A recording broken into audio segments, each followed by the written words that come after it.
आप सभी को जय मसीह की।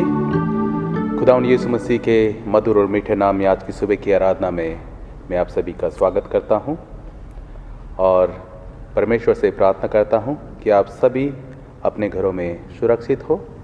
प्रभु आपको आशीषित करे और अपनी सुरक्षा में आपको बनाए रखे। आज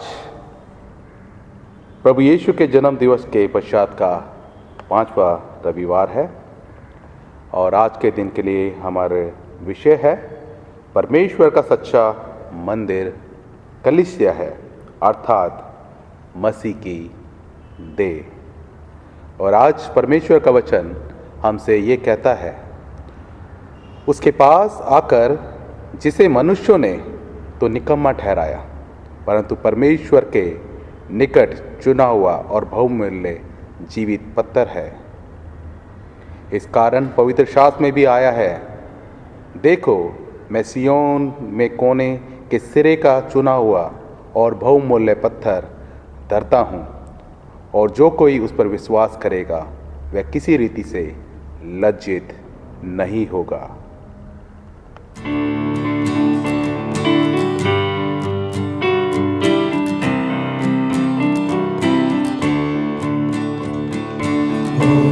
दिलाए यीशु नाम, शांति दिलाए यीशु नाम, मुक्ति दिलाए यीशु नाम, शांति दिलाए यीशु नाम। यीशु दया का बहता सागर, यीशु दया का बहता सागर, यीशु है दाता महान, यीशु है दाता महान। मुक्ति दिलाए यीशु नाम, शांति दिलाए यीशु नाम। चरनी में तूने जन्म लिया यीशु, चरनी में तूने जन्म लिया यीशु, सूली पर किया विश्राम, सूली पर किया विश्राम। मुक्ति दिलाए यीशु नाम, शांति दिलाए यीशु नाम। हम पर भी यीशु कृपा करना, हम पर भी यीशु कृपा करना। हम हैं पापी नादान, हम हैं पापी नादान। मुक्ति दिलाए यीशु नाम, शांति दिलाए यीशु नाम। हम सबके पापों को मिटाने, हम सबके पापों को मिटाने यीशु हुआ बलिदान, यीशु हुआ बलिदान। मुक्ति दिलाए यीशु नाम, शांति दिलाए यीशु नाम। क्रूस पर अपना खून बहाया, क्रूस पर अपना खून बहाया, सारा चुकाया दाम, सारा चुकाया दाम। मुक्ति दिलाए यीशु नाम, शांति दिलाए यीशु नाम। मुक्ति दिलाए यीशु नाम, शांति दिलाए यीशु नाम। आइए हम प्रार्थना करें। सर्वशक्तिमान परमेश्वर, आपके सम्मुख सबके हृदय खुले हैं, आप सबकी अभिलाषाओं को जानते हैं और आपसे कोई भी भेद छिपा नहीं है।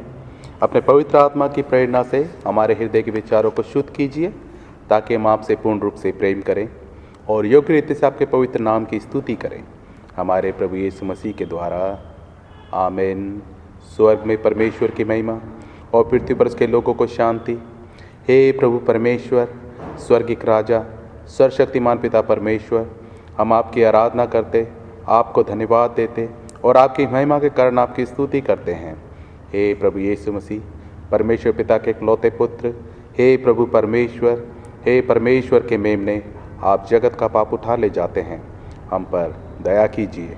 आप पिता की दाहिनी ओर विराजमान हैं, हमारी प्रार्थना स्वीकार कीजिए, क्योंकि केवल आप ही पवित्र हैं, आप ही प्रभु हैं, आप ही यीशु मसीह पवित्र आत्मा के साथ परमेश्वर पिता की महिमा में परम उच्च हैं। आमीन। आइए हम सभी दया याचना की प्रार्थना में शामिल हों। प्रभु हम पर दया कीजिए, प्रभु हम पर दया कीजिए, क्रिस्त हम पर दया कीजिए, क्रिस्त हम पर दया कीजिए, प्रभु हम पर दया कीजिए, प्रभु हम पर दया कीजिए। आज की विशेष प्रार्थना, आज के दिन हम इक्यूमेनिकल संडे के रूप में मनाते हैं। तो आइए हम प्रार्थना करें। सर्वशक्तिमान पिता परमेश्वर, आपका बेटा अपनी कलीसिया का अच्छा चरवाहा है, जो अपने जीवित शब्द और जीवन देने वाली रोटी के साथ हमारा पोषण करता है। इसलिए प्रभु होने दीजिए कि प्रभु यीशु द्वारा पोषित दुनिया की सारी कलीसिया एक चरवाहे के एक झुंड के रूप में एक हो जाए और प्रेम और सेवा के द्वारा प्रभु यीशु का अनुसरण करते रहें। उन्हीं के द्वारा जो आपके पवित्र आत्मा के साथ एक परमेश्वर है, अब और सदा सर्वदा जीवित और राज्य करते हैं। और आज के दिन के लिए प्रार्थना। हे सर्वशक्तिमान परमेश्वर, आपने अपनी कलीसिया का निर्माण प्रेरितों और नबियों की नींव पर किया, जिसकी आधारशिला स्वयं प्रभु यीशु मसीह है। वर दीजिए कि हम प्रेरितों और नबियों की शिक्षा के द्वारा आत्मिक एकता में ऐसे जुड़ जाएं कि हम एक पवित्र मंदिर बन जाएं, जो आपको स्वीकार हो। हमारे प्रभु यीशु मसीह के द्वारा, जो आपके पवित्र आत्मा के साथ एक परमेश्वर है, अब और सदा सर्वदा जीवित और राज्य करते हैं। आमीन। आज का उत्तरवादी पाठ लिया गया है भजन संहिता 122 1 से 2 और 6 से 9 आयत तक। आप कृपया उत्तर करें। हे यहोवा परमेश्वर, धन्य है वे जो तेरे घर में रहते हैं। जब लोगों ने मुझसे कहा कि हम यहोवा के भवन में चलें, तब मैं आनंदित हुआ। हे यरूशलेम, तेरे फाटक के भीतर हम खड़े हो गए हैं। यरूशलेम की शांति का वरदान मांगो। तेरी प्रेमी कुशल से रहें। तेरी शहर पनाह के भीतर शांति और तेरे महलों में कुशल होवे। अपने भाइयों और संगियों के निमित्त मैं कहूंगा कि तुझ में शांति हो। अपने परमेश्वर यहोवा के भवन के निमित्त मैं तेरी भलाई का यत्न करूंगा।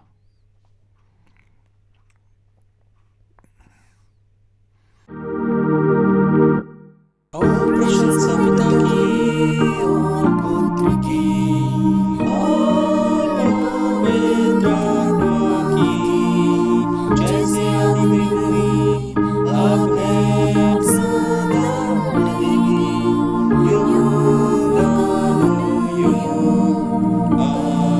आमीन। सबको जय मसीह की। मैं पढ़ूंगा पुराने नियम से हगाई, उसका 2 अध्याय और पहली आयत से। फिर 7वें महीने के 21वें दिन को यहोवा का यह वचन हगाई भविष्यवक्ता के पास पहुंचा। शालतिएल के पुत्र यहूदा के अधिपति जरुब्बाबेल और यहोसादाक के पुत्र यहोशू महायाजक और सब बचे हुए लोगों से यह बात कहे कि तुम में से कौन है जिसने इस भवन की महिमा पहली देखी है? अब तुम इसे कैसी दशा में देखते हो? क्या यह सच नहीं कि यह तुम्हारी दृष्टि में उस पहले की अपेक्षा कुछ भी अच्छा नहीं है? तो भी अब यहोवा की यह वाणी है, हे जरुब्बाबेल हियाव बांध, और हे यहोसादाक के पुत्र यहोशू महायाजक हियाव बांध, और यहोवा की यह भी वाणी है कि हे देश के सब लोगों, हियाव बांधकर काम करो, क्योंकि मैं तुम्हारे संग हूँ।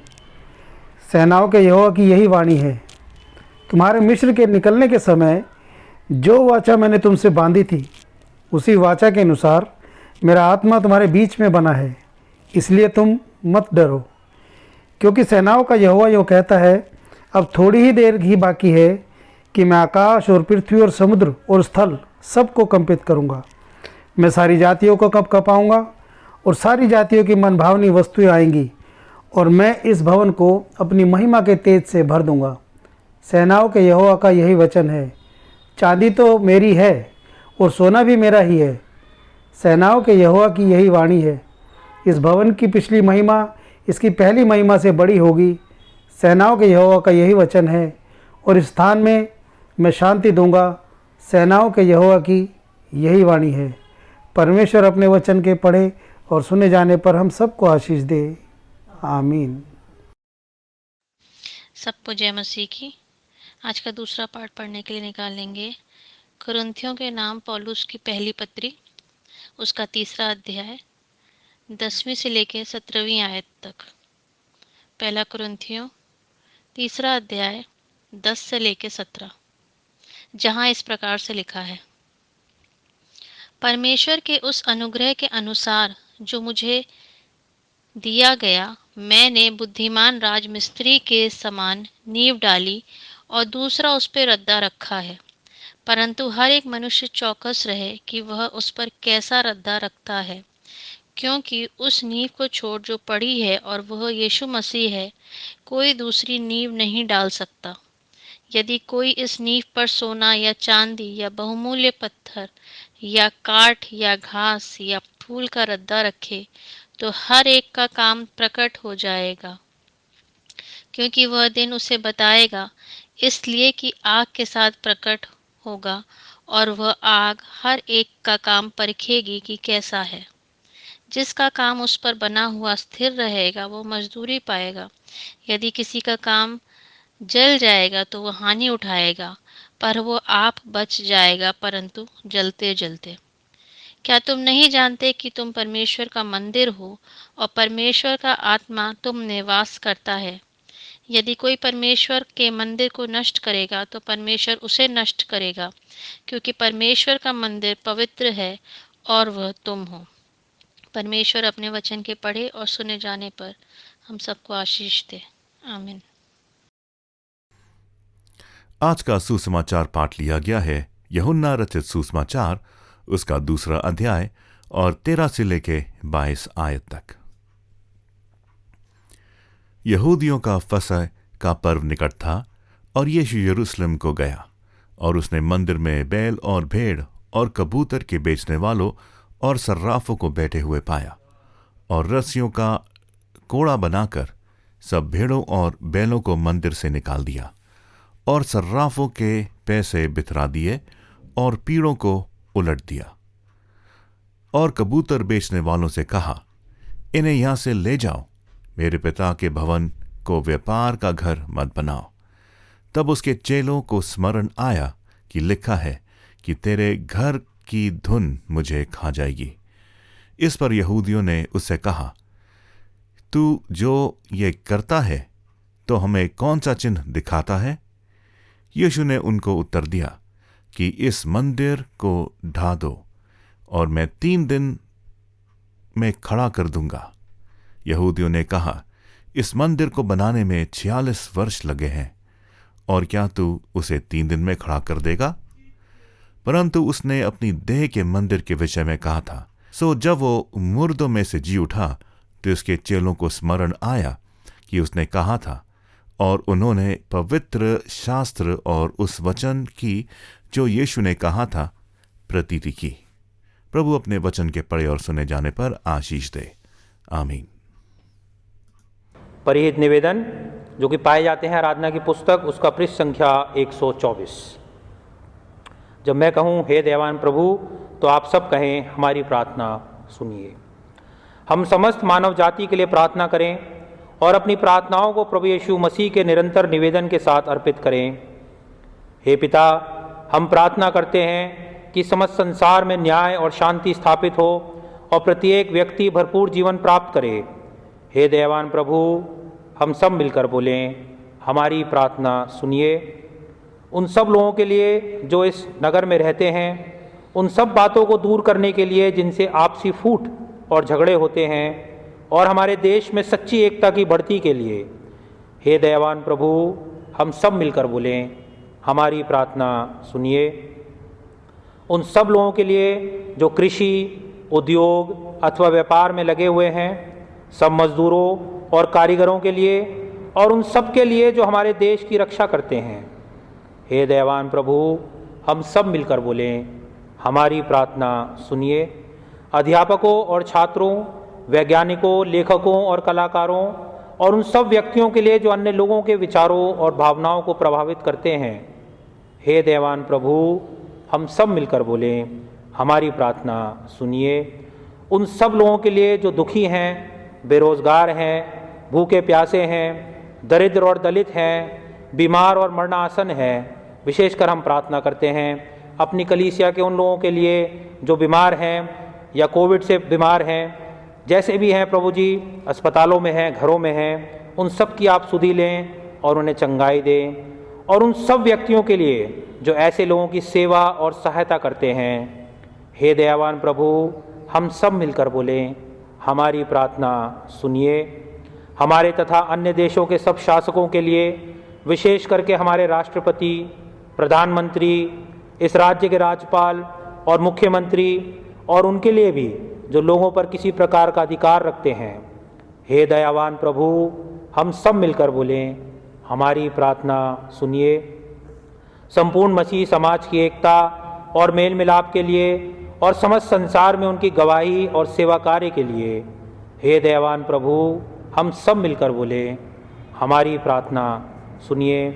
भारत में आपकी समस्त कलीसिया के लिए, उसकी परिषदों तथा अगुवों, विशेष करके हमारे मॉडरेटर और दिल्ली के बिशप पीसी सिंह, दक्षिण भारत कलीसिया के प्रमुख धर्माचार्य धर्मराज रासलम और मार्थोमा कलीसिया के मेट्रोपॉलिटन गीवर्गीज मैथोडियस और टिमथी शैलेश जयकुमार हमारे पुरोहित, और अनुराग और आशीष हमारे ले रीडर्स, और आपकी कलीसिया के सब अन्य धर्म सेवकों के लिए कि वे सच्चाई और लगन से आपकी सेवा करें, हे दयावान प्रभु, हम सब मिलकर बोलें, हमारी प्रार्थना सुनिए। यह वर दे कि आपके उन सब भक्तों के साथ जिन्होंने अपने जीवन में सच्चाई से आपकी सेवा की है, हम भी आपके राज्य के शाश्वत आनंद में संभागी हो सके। हे दयावान प्रभु, हम सब मिलकर बोलें, हमारी प्रार्थना सुनिए। आइए एक साथ बोलें, हे स्वर्गीय पिता, अपने राज्य को शीघ्र प्रकट कीजिए और हमारी इन प्रार्थनाओं को सुनिए। हम आपके पुत्र, अपने प्रभु और उद्धारकर्ता यीशु मसीह के नाम से ये मांगते हैं, आमीन।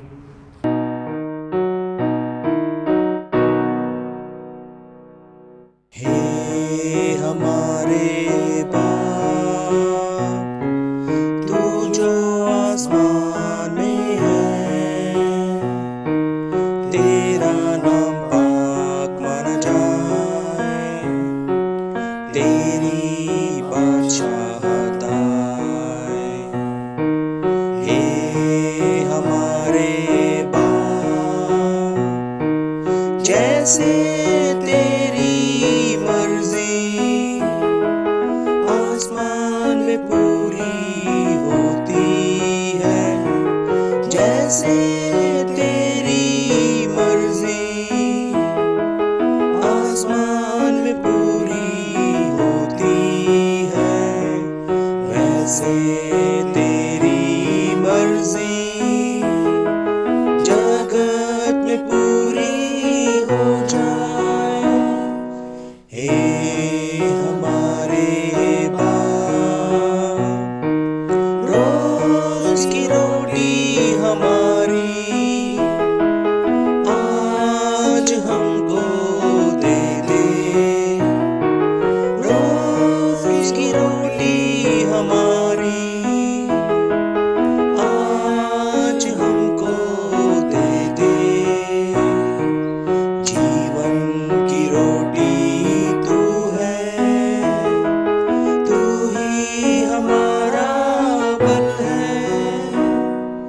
हे हमारे बाप, जिस तरह हम अपने अपराधी को माफ करते हैं, जिस तरह हम अपने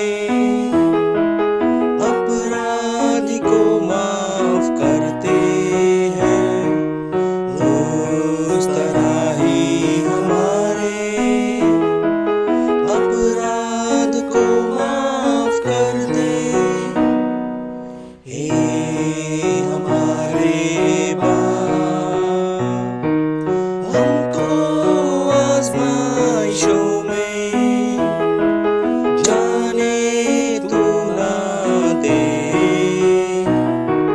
हमको आजमाइशों में जाने तू ना दे, बल्कि बुराई से बचा, अपनी राह पर चला। हे हमारे बाप, क्योंकि आसमानी बादशाह और कुव्वत कुदरत, क्योंकि आसमानी बादशाह और कुव्वत कुदरत, ज़र और ज़मीं का जलाल है, हमेशा हो तेरा तेरा। आमीन आमीन आमीन, आमीन आमीन आमीन, आमीन आमीन आमीन, आमीन।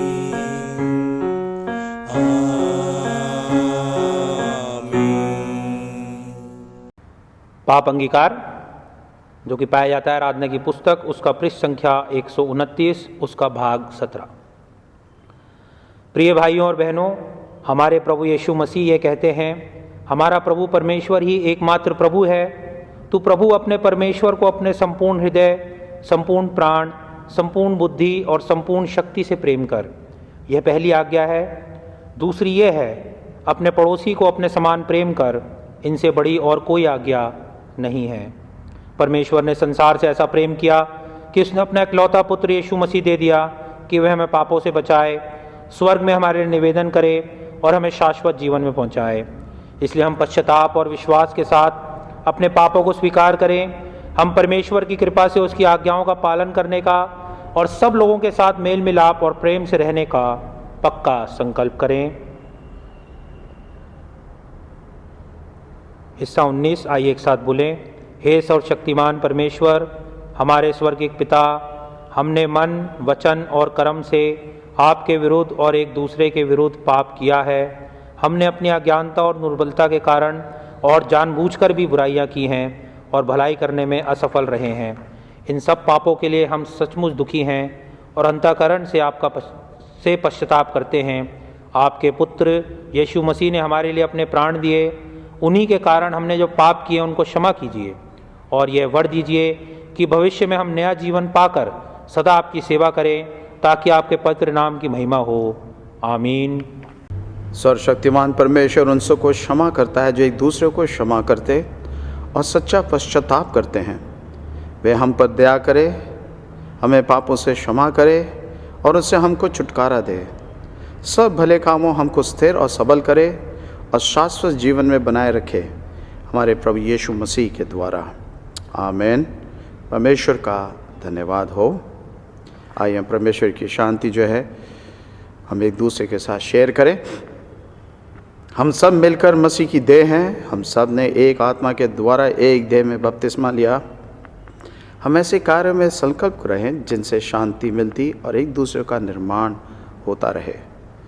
परमेश्वर की शांति सदा आपके साथ हो और एक दूसरे को बोले आपके साथ भी हो।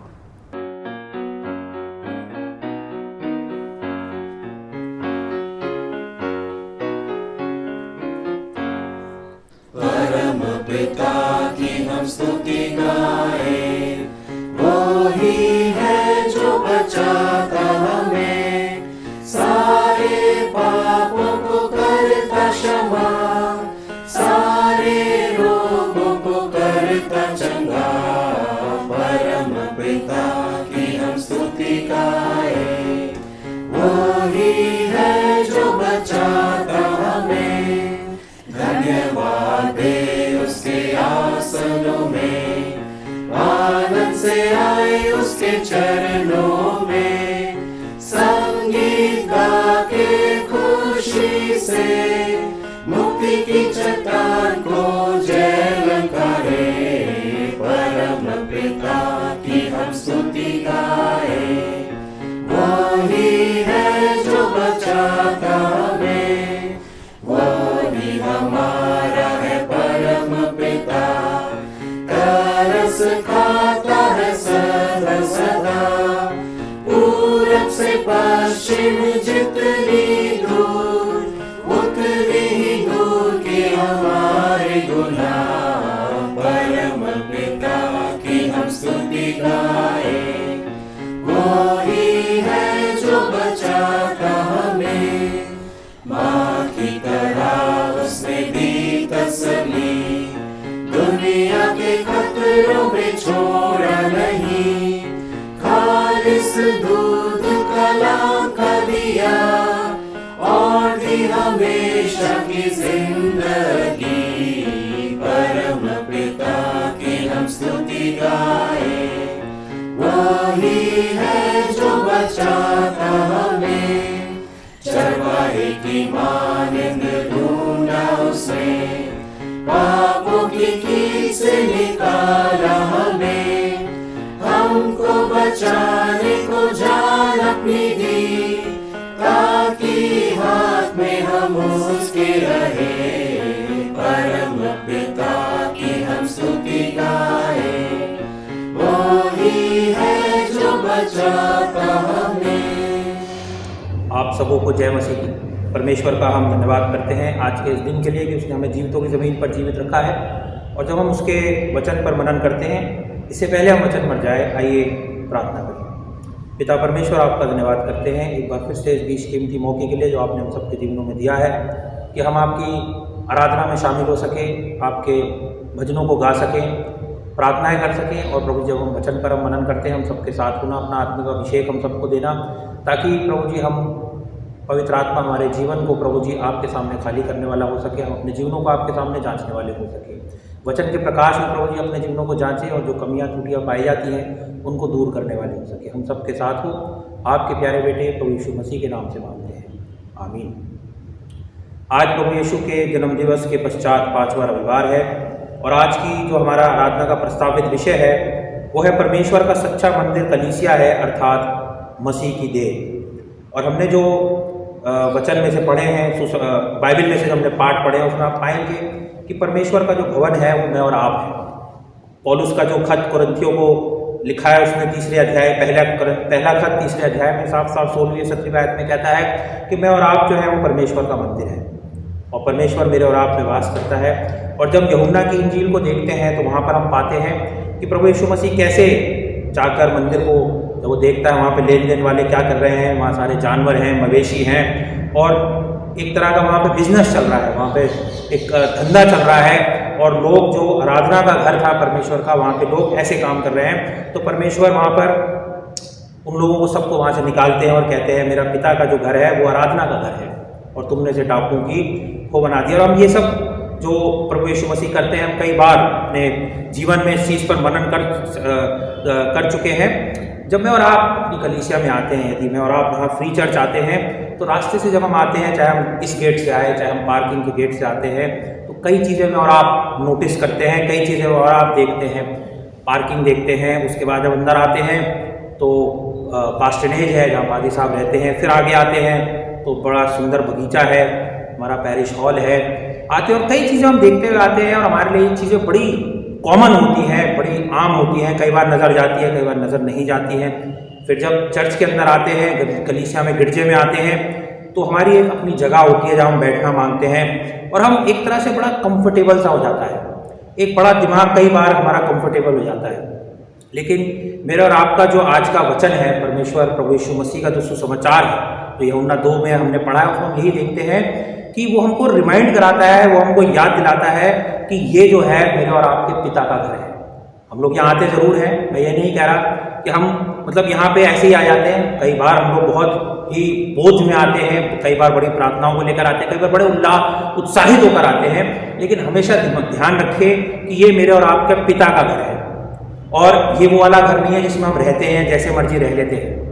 और जब हम अपने पिता के घर में आते हैं, स्वर्गीय पिता के घर में आते हैं, तो सारा जो ध्यान मेरा और आपका है वो उसकी आराधना में होना चाहिए, और एक रूटीन मेरा और आपका नहीं होना चाहिए कि जब जैसे चल रहा है वैसे ही चलता रहे। और जब यहाँ आते हैं तो आराधना करें, परमेश्वर की सच्चे मन से आराधना करें, और उसके वायदों को और उसकी बातों को याद रखें। आज मैं और आप कोविड के कारण अपने घरों में हैं, लेकिन कोई फर्क नहीं पड़ता, मेरा और आपका मन जो है वो अभी भी हम कलीसिया में ही हैं। हम जब एकजुट होते हैं तो हम कलीसिया ही कहलाते हैं। जब हम अपने यूहन्ना रचित सुसमाचार पे आते हैं, वहाँ पाते हैं कि प्रभु यीशु मसीह और उनके चेले जो है वो यरूशलेम को आते हैं, फसह का पर्व बनाने आते हैं। और ये बहुत 3 जो पर्व होते हैं, उनमें सबसे उन पर्वों में से एक पर्व होता है जिसमें जो यहूदी पुरुष होते थे, जो 20 साल से ऊपर होते थे, वो हर साल उनको ये अटेंड करना पड़ता था या इसमें शामिल होना पड़ता था।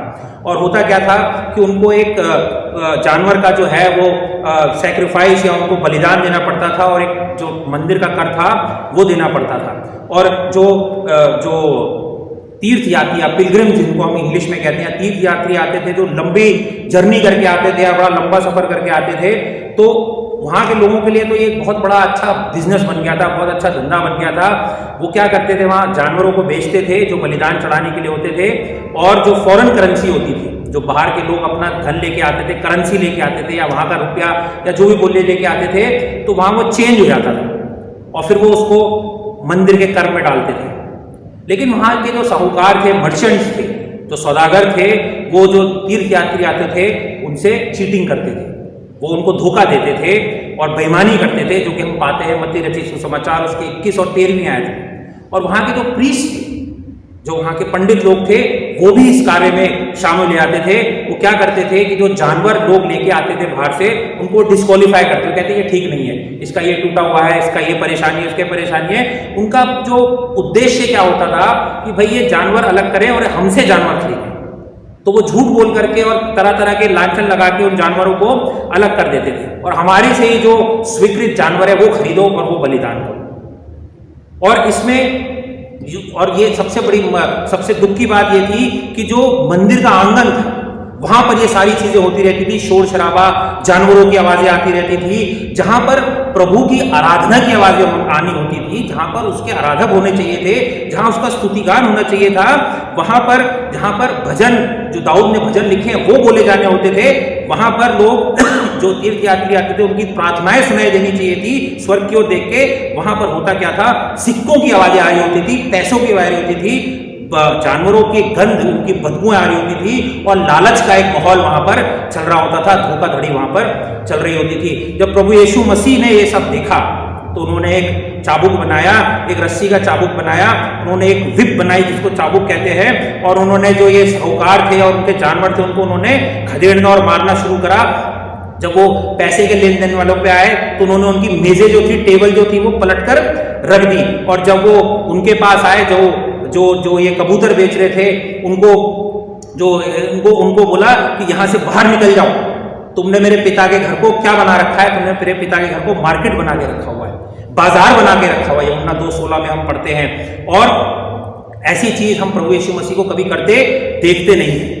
मैं और आपके लिए प्रभु यीशु मसीह प्रेम से भरा हुआ है, लेकिन यहाँ पे उसका गुस्सा था बिल्कुल जायज था।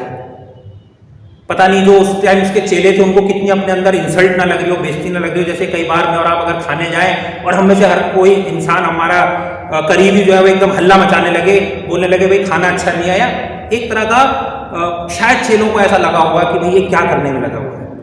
लेकिन भजन संहिता 69 में, साम 69 में बड़ा अच्छा लिखा है, zeal for your house will consume में, मतलब तेरे भवन की जो चाहत है, जो एक दीवानगी है, वो मुझे कंज्यूम कर लेगी, मेरी दीवानगी उसमें पाई जाती है। प्रभु यीशु मसीह जो थे, जो it was not the merchants house, ये जो था, ये जहां पर ये सब हो रहा था, ये एक साहूकार लोगों का नहीं था, और ना ही उन लोगों का था जो वहां आराधना करने आ रहे थे, ना वो प्रीस्ट का था या याजकों को था या पंडितों का था, किसी का नहीं था। वो पिता का घर था। वो मंदिर जो था वो स्वर्गीय पिता का घर था। वो घर होना चाहिए जहां पे प्रार्थना हो, जहां पे पापी आए और प्यार और माफी को मुफ्त में ले जाए। लेकिन जो प्रीस्ट थे, जो याजक थे, जो साहूकार थे, वो इन चीजों का फायदा उठा रहे थे। जो पापी बेचारे परेशान होकर वहां आते थे, जो शांति को ढूंढने आते थे, वो उनका फायदा उठाते थे, उनकी मजबूरियों का। और परमेश्वर का जो घर, जो एक शरण स्थान होना चाहिए एक पापी के लिए, वो शरण स्थान नहीं रह गया था और प्रभु यीशु मसीह को ये बिल्कुल पसंद नहीं आया था।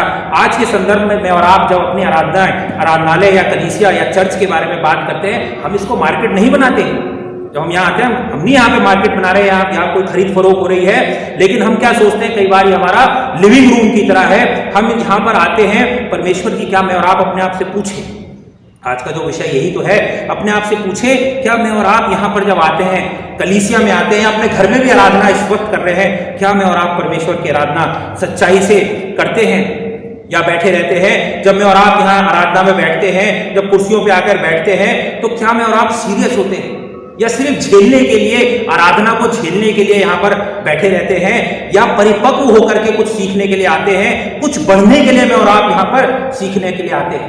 और अगर ऐसा नहीं है तो आज प्रभु यीशु मसीह को करने दीजिए कि जैसे उसने मेजें वहां पलटी थी मंदिर में, वो मेरे दिल की मेजों को भी पलट दे और जो कुछ टेढ़ा मेढ़ा है वो उसको सीधा कर दे। परमेश्वर के भवन में उसकी आराधना और उसकी महिमा होनी बहुत जरूरी है और उसके अनुग्रह को मुझे और आपको पाना यहाँ पर जरूरी है। इसलिए जो मवेशी, जो जानवर मेरे और आपके हृदय में है, उनको प्रभु यीशु मसीह को निकालने दीजिए, जो डिस्ट्रैक्ट करते हैं, जो मेरा ध्यान इधर उधर लगाते हैं, जो कलीसिया के उद्देश्य को कभी कभी इधर उधर कर देते हैं और जो कभी कभी परमेश्वर के बच्चों को बेवकूफ बनाते हैं या उनके साथ बेईमानी कर जाते हैं कि हम अपने विश्वासों में डगमगा जाते हैं। मैं और आप जब आराधना में आते हैं तो मुझे और आपको बहुत ही सीरियस होना अपने आराधना में बहुत जरूरी है। लोग जो थे, उसका जो कंसर्न सिर्फ ये नहीं था, उसका कंसर्न ये भी था कि बिना किसी मतलब के लोग यहां पर आ रहे हैं। They are going to the normal routine. जब प्रभु यीशु मसीह ने मंदिर को सफा करा तो उसने इन लोगों से बोला, जो वहां पे पंडित लोग थे, जो साहूकार लोग थे, कि भाई तुमने तो मेरे भवन को डाकुओं की खो बना के रखा है।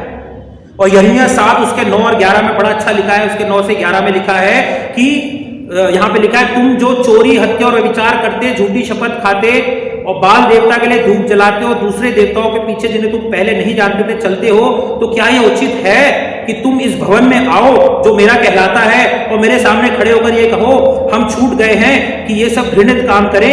क्या यह भवन जो मेरा कहलाता है तुम्हारी दृष्टि में डाकुओं की गुफा हो गया है? मैंने स्वयं ये देखा है, यहोवा की ये वाणी है। यिर्मयाह की तरह के लोग ये सोचते थे कि अपने जीवन में कुछ भी करते रहे, यहाँ पे आके चढ़ावा चढ़ा देंगे, परमेश्वर के सामने बलिदान दे देंगे तो सब कुछ जायज रहेगा। लेकिन प्रभु यीशु मसीह यही इस बात को हाईलाइट करता है, तुमने मेरे भवन को डाकुओं की खो बना दिया है। और इब्रानियों उसका 10वां अध्याय उसकी 26वीं से लेके जो है 29वें आयत तक भी बड़ा अच्छा लिखा है। वहां पे कहता है, क्योंकि सच्चाई की पहचान प्राप्त करने के बाद यदि हम जानबूझकर पाप करते रहे तो पापों के लिए फिर कोई बलिदान बाकी नहीं, हाँ दंड का एक भयानक पाठ जोड़ना और आग का जलना ज्वलन बाकी है, जो विरोधियों को भस्म कर देगा। जब मूसा की व्यवस्था का ना मानने वाला 2 या 3 जनों की गवाही पर बिना दया के मार डाला जाता है, तो सोच लो कि वह कितने और भी भारी दंड के योग्य ठहरेगा, जिसने परमेश्वर के पुत्रों को पांव से रौंदा और वाचा के लहू को जिसके द्वारा वह पवित्र ठहराया गया था अपवित्र जाना है और अनुग्रह के आत्मा का अपमान करता है। इब्रानियों 10 उसका 26 से 29। प्रभु यीशु मसीह अपने वचन के द्वारा मुझे और आपको एक तरह की चेतावनी देता है। क्या मैं और आप जब होली कम्युनियन या उसके प्रेम बोझ के लिए, प्रभु बोझ के लिए आते हैं, क्या उसके लहू पे मैं और आप उसको रौंदते तो नहीं है? मुझे और आपको अपने आप से पूछना है। यदि मैं और आप कलीसिया में आते हैं, उसकी आराधना में बैठते हैं, तो मेरा सारा ध्यान वही होना चाहिए। और अगर मैं ये सोचूं कि मैं दशवांश दे देता हूं और मैं यहाँ पर आके सिर्फ अटेंडेंस लगा देता हूँ, उपस्थिति लगा देता हूँ, तो याद करिए जो इब्रानियों 10, 26 और 29 में मैंने और आपने पढ़ा है कि क्या मेरे और आपका इंतजार कर रहा है। एक ज्वलन, एक आग की ज्वाला मेरे और आपका इंतजार कर रही है। मेरे और आपके पिता का घर है। बार बार मैं इस बात पे जोर दे रहा हूं, ये मेरे और आपका पिता का घर है। He knows what goes on here। वो जानता है कि यहाँ सब कुछ क्या होता है, इसलिए जो वो रूटीन है, आराधना का रूटीन है, उससे बाहर निकले, बिना किसी मतलब के यहाँ पर ना बैठे, शौक से उस काम को करें, एक इच्छा से उस काम को करें। और एक और चीज मैं और आप यहाँ पर सीखते हैं, वो ये है कि जब उन लोगों ने, हमने ठीक है, हमने यिर्मयाह में देखा, हमने इब्रानियों में देखा, लेकिन जब उन लोगों ने प्रभु यीशु मसीह को चैलेंज किया कि भाई तू ये किस अधिकार से कहता है, तो बड़ी अनुग्रह की बातें प्रभु यीशु मसीह वहां बोलता है। वहां के जो पंडित थे उन्होंने बोला कि भाई क्या बड़ा चिन्ह तू हमें दिखाना चाहता है, क्या दिखाएगा? यूहन्ना 2:18 में लिखता है, प्रभु यीशु मसीह को तो उसका गुस्सा आना चाहिए था, उसको तो उनको कुछ ऐसा आज्ञा देना था, चिन्ह मांगते हो, ये लो ये चिन्ह देखो, और उनको उसको भस्म कर देना था। लेकिन प्रभु यीशु मसीह के अनुग्रह के शब्द निकलते हैं यूहन्ना 2:19 में, जहां पर वो कहता है कि तुम इस मंदिर को ढा दो और मैं 3 दिन में से खड़ा कर दूंगा। लोग जो अनजान थे, अज्ञानी थे, वो ये सोचे कि 46 वर्ष लगे इस मंदिर को बनाने में और ये इतनी बड़ी बात करता है, लेकिन प्रभु यीशु मसीह जो था वो अपने शरीर की बात कर रहा था, वो अनुग्रह का एक शब्द थे इसको, it was a sign of grace. प्रभु यीशु मसीह अनुग्रह करने के लिए तैयार था कि मैं क्रूस पर जाऊंगा और तीसरे दिन में मैं जी उठूंगा और तुम सबको तुम्हारे पापों से मुक्ति दिलाऊंगा। आज भी मैं और आपको प्रभु यीशु मसीह वो अनुग्रह का समाचार देता है। मैं और आपके जो काम है वो न्याय के, सजा पाने योग्य है मेरे और आपके काम। और जब मैं और आप विश्वास नहीं करते हैं, इतना सब कुछ जानने के बाद भी, इतने सारी चीजों के जानने के बाद भी, फिर भी प्रभु यीशु मसीह मुझे और आपको उसको सजा देना चाहिए, मुझे और आपकी उसको सुनना नहीं चाहिए, लेकिन फिर भी वो मुझे और आपको क्षमा करता है, वो मुझे और आपको प्रेम करता है। जब मैं और आप प्रभु बोझ लेने के लिए आते हैं, उदाहरण, तो प्रभु यीशु मसीह अपना शरीर और अपना लहू जो है वो मुझे अर्पण देता है, वो हमें अर्पण करता है, कहता है लो माफी ले लो, माफी ले लो क्योंकि तुम मेरे प्रिय बच्चे हो। मुझे और आपको उसके वादों पे अपने कानों को, it's a place for us to hear about our sins. अच्छी बात है कि हम यहाँ आते हैं, अपने आप को खाली करें, अपने पापों को देखें, लेकिन इसका मतलब ये नहीं कि हम यहाँ से बेइज्जत होके जाएं। हम जब अपने पापों को यहाँ पर लेके आते हैं, मानते हैं, तो यहाँ पे प्रभु यीशु मसीह से विश्वास मुझे और आपको मिलता है कि हाँ मैं तुम्हें माफ करता हूँ और मेरा अतुलनीय प्रेम हमेशा तुम्हारे साथ बना रहेगा। तो जब मैं और आप कलीसिया में आते हैं, जब गिरजे में आते हैं, अच्छी बात है, इधर हम सब कुछ देखते हुए आते हैं, लेकिन हमको अपने आप में इस चीज का दिमाग में रखना है कि ये हमारे पिता का घर है। मान लीजिए अगर आप यहाँ आराधना में बैठे और प्रभु यीशु मसीह आपके बाजू में आके बैठ जाए, तो आप क्या कर लेंगे? क्या आपका ध्यान फिर इधर उधर जाएगा? जो आपको बचाने वाला है, जिसने आपके लिए अपनी जान दी है, क्या आपका ध्यान इधर उधर जाएगा? जब आप पापों का अंगीकार करेंगे और प्रभु यीशु मसीह आपके बाजू में बैठा होगा, तो क्या आप उसको इग्नोर कर पाएंगे? हाँ, मैं और आप प्रभु यीशु मसीह को यहाँ देख नहीं पाते हैं, लेकिन फिर भी ये उसी का घर है और वो यहाँ पर हमेशा उपस्थित रहता है। जब उसके लोग यहाँ पर आराधना के लिए आते हैं, तो जब आप में और आप आराधना करते हैं, चाहे बेशक आज घर में कर रहे हैं, एक वक्त ऐसा आएगा जब कलीसिया में आएंगे, तो जब भी आते हैं अपने दिमागों से सारी बातें उल्टी सीधी निकाल दे, जैसे उस टाइम मंदिर में चल रहा था जब प्रभु यीशु मसीह ने कोड़ा लगा के और सारी चीजों को बाहर करा था। Stop going through the motions. इसको एक रूटीन ना बनाए। प्रभु यीशु परमेश्वर की जो आराधना है वो कोई रूटीन नहीं है, जैसे हम ऑफिस का काम करते हैं या घर के काम करते हैं। ये एक आराधना है, उस व्यक्ति की आराधना है जिसने सृष्टि की रचना की है, और जो वायदे उसने मुझसे और आपसे किए हैं उन पर मुझे और आपको गौर करना बहुत जरूरी है। मुझे और आपको अपनी आराधना पे ध्यान देना बहुत जरूरी है। परमेश्वर की बातों पर ध्यान करें, क्योंकि मुझे और आपको, जैसा वहाँ पे एक यूजुअल बिजनेस चल रहा था, वहाँ पे एक धंधा सा चल रहा था, उससे मुझे और आपको बाहर आना है। कई बार मैं और आप अपने जीवन में जैसा चल रहा होता है वैसा चलने देते हैं। वो मेरे रिश्ते होते हैं, वो मेरी शादी में होता है, वो मेरे माता पिता के साथ मेरे रिश्तों में होता है, कई चीज़ों में, चाहे बच्चों को हम पाल रहे होते हैं, जैसा चल रहा है वैसा चलने देते हैं। प्रभु यीशु मसीह चाहता है कि वो सारी मेज़ों को पलट दे, और वो जो मवेशी और जो जानवर मेरे दिल में हैं उनको वो बाहर कर दे। मुझे और आपको इस पर सोचना और विचार करना बहुत ज़रूरी है। प्रभु यीशु मसीह जब आता है तो सारे जो जीवन है वो बदल जाते हैं। यदि मैं और आप देखते हैं तो हम पाते हैं जो व्यभिचारी स्त्री पानी भरने आई थी, जिससे प्रभु यीशु मसीह ने पानी मांगा था, उसको जब प्रभु यीशु मसीह ने उससे बात करी तो उसकी ज़िंदगी पूरी बदल गई, उसकी ज़िंदगी वैसी नहीं रही। ऐसे ही वो 38 साल से जो बीमार व्यक्ति था, जब प्रभु यीशु मसीह ने इसे छुआ, उसकी ज़िंदगी जो है वो बदल गई। उन 5000 लोगों ने जो खाना खाया, उनकी ज़िंदगी उसके बाद से बदल गई। They went satisfied. जो स्त्री जो थी, जो व्यभिचार में पकड़ी गई थी, उसको जब प्रभु यीशु मसीह ने कहा जा तुझ पे मैं भी दोष नहीं लगाता, उसकी जिंदगी थी वो भी उससे बदल गई। और एक जो अंधा व्यक्ति था उससे जब पूछा गया, उसने कहा मैं इतना जानता हूँ कि पहले मैं देखता नहीं था, अब मैं देखता हूँ। इन सब लोगों के लिए जो था जिंदगी बदल गई थी। लाजरस को अगर आप देखते हैं, 4 दिन बाद जब वापस आया उसकी जिंदगी बदल गई थी। It was not as usual business, वो सब बदल चुका था। उसी तरह प्रभु यीशु मसीह ने जो वहाँ पर मंदिर में था सब कुछ बदल दिया था। ये जितनी कहानियां मैंने छोटी छोटी आपको बताई हैं जो बाइबल में कहते हैं, उनके लिए सब कुछ वैसे ही चल रहा था। लेकिन जब प्रभु यीशु, मुझे और आपको अपने जीवनों को जांचना है, बदलने की जरूरत है। जहाँ सफाई है वहाँ सफाई की जरूरत है, और अपने आप को नया जीवन, एक नया दिन एक तैयार करने की मुझे और आपको जरूरत है। क्योंकि प्रभु यीशु मसीह कहता है तीसरा दिन, जो तीसरा दिन होगा उसमें मैं इस मंदिर को दोबारा बना दूंगा। रेजरेक्शन, पुनरुत्थान जो था वो तीसरे दिन ही तो हुआ था। प्रभु यीशु मसीह आज चाहता है कि मैं और आप अपना जीवन अगर उसको दे दें तो वो सब कुछ बदलने के लिए तैयार है। वो सारी मेजों को पलटने के लिए तैयार है, वो सारे जानवरों को वहां से भगाने के लिए तैयार है। आज मुझे और आपको इस कलीसिया का ध्यान रखना है और अपना ध्यान रखना है, जो मैं और आप परमेश्वर का मंदिर है, इसे ऐसे रखें कि जब वो आए तो मैं तैयार पा जाऊं और वो मुझे उठाकर अपने साथ ले जाए। आइए प्रार्थना करें। पिता परमेश्वर, आपका धन्यवाद करते हैं, अपने वचन के द्वारा आपने हमें याद दिलाया कि हम आपका मंदिर हैं और आप हमारे मंदिर, आप हमारे शरीर में वास करते हैं। उन्हें पिता, ये हमारा शरीर, हमारा जीवन आपको ग्रहण योग्य हो। और पिता, जब हम कलीसिया में आते हैं, जब हम आपकी आराधना करते हैं, उन्हें पिता ये एक गंभीर विषय हो हमारे जीवन में, ताकि जब भी हम आराधना करें सारी बातों को परे छोड़ कर आए, पीछे छोड़ कर आए, आपकी ओर ध्यान लगाए, आपके वादों पर ध्यान लगाए और सारी बातों को प्रभु जी इस बात को मान के चले इस कलीसिया को कि यह आपका घर है, आपका भवन है। आपका धन्यवाद करते हैं वचन के लिए। आपके प्यारे बेटे प्रभु यीशु मसीह के नाम से मांगते हैं, आमीन। हम एक परमेश्वर सर्वशक्तिमान पिता पर विश्वास करते हैं। वह स्वर्ग और पृथ्वी का और समस्त दृश्य एवं अदृश्य वस्तुओं का करता है। हम एक प्रभु यीशु मसीह क्रिस्ट पर विश्वास करते हैं। वह परमेश्वर का एक लौता पुत्र, सर्वयुगों से पहले पिता से उत्पन्न, परमेश्वर से परमेश्वर, ज्योति से ज्योति, सत्य परमेश्वर से सत्य परमेश्वर, कृत नहीं वरन उत्पन्न है। उनका और पिता का तत्व एक है। उन्हीं के द्वारा सब वस्तुएं बनी। हम मनुष्य के लिए और हमारे उद्धार के निमित्त वह स्वर्ग से उतर आए।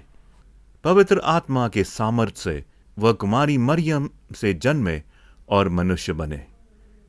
पिंतियुस पिलातुस के शासन में वह हमारे लिए क्रूस पर चढ़ाए गए। उन्होंने दुख भोगा, वह मरे और गाड़े गए। पवित्र शास्त्र के कथन के अनुसार वे तीसरे दिन जी उठे। वह स्वर्ग पर चढ़ गए और पिता की दाहिनी ओर विराजमान हुए।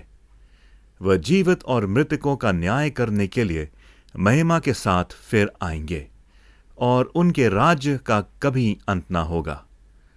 हम पवित्र आत्मा पर विश्वास करते हैं। वह प्रभु और जीवनदाता है। वह पिता और पुत्र से निकलता है। पिता और पुत्र के साथ उसकी आराधना और स्तुति की जाती है। वह नबियों के द्वारा बोला। हम एक पवित्र, सर्वलौकिक और प्रेरितीय कलीसिया पर विश्वास करते हैं। हम पापों की क्षमा के लिए एक बपतिस्मे को मानते हैं। हम मृतकों के पुनरुत्थान की और आने वाले युग के जीवन की प्रतीक्षा करते हैं। आमीन।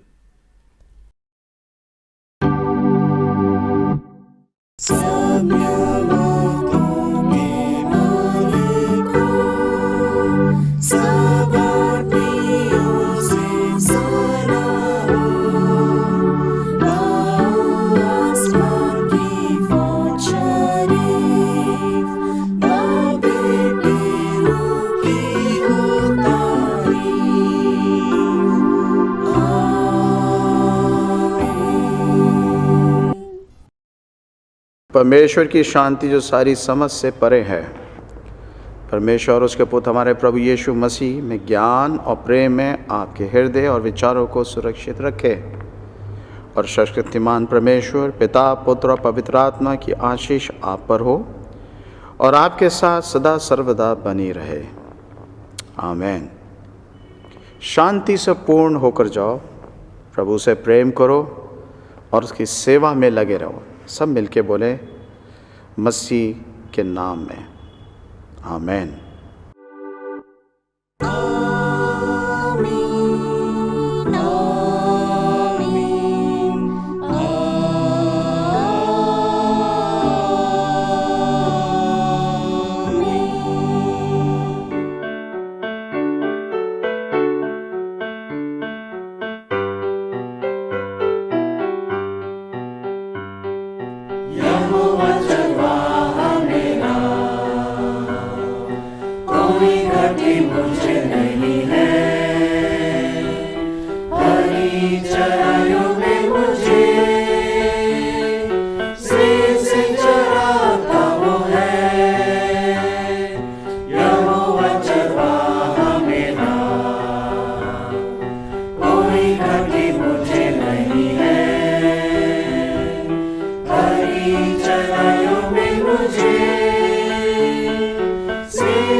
घटी मुझे